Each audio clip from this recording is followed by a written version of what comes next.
Televidente, viniendo back de nuestro programa, habla con los temas Pascua de Nacimiento, una tradición para siempre.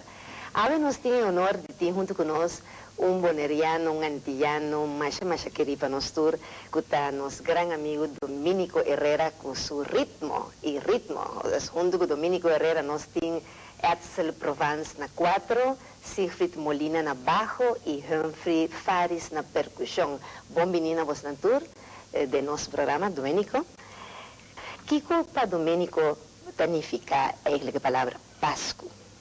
Lupe, en primer lugar, muchas gracias para la gentil invitación al programa aquí.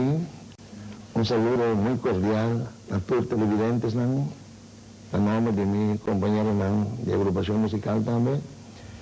Para mí, Pascua de nacimiento, Navidad, día de Navidad, un día sublime, un día sagrado, es para revestir una trascendencia sin precedente que brinda Dios Tata Todopoderoso, amando a su Hijo como nuestro Redentor, como nuestro Salvador. Ahora, para Domenico está de acuerdo con Pascua de Nacimiento también, mas tem un aspecto de reflexión para nosotros?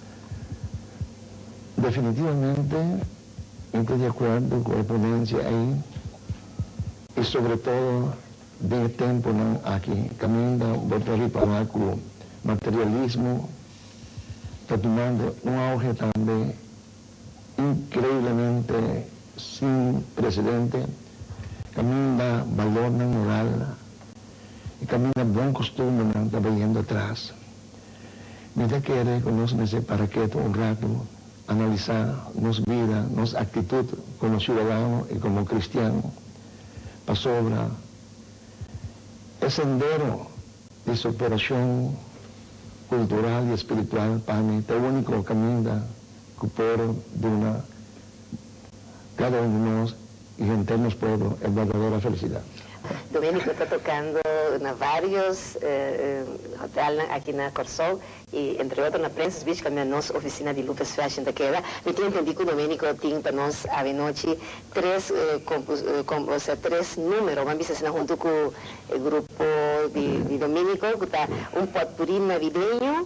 En primer lugar, número 2, un waltz titulado Boneiro, y de 3, Boneiro Inolvidable, que está un tumba de cual Domenico Mesta es compositor. De así más, digamos, teniendo la mitad que era la bastante en compañía de Domenico y ritmo con su 3 números, y antemano también, mitad que era desear Domenico también de antesala de Pascua, aquí de nuestro programa, un feliz Pascua y hope y bendición, y un feliz año 97 de compañía de Domenico, su familia y tu ser, igualmente para vos también.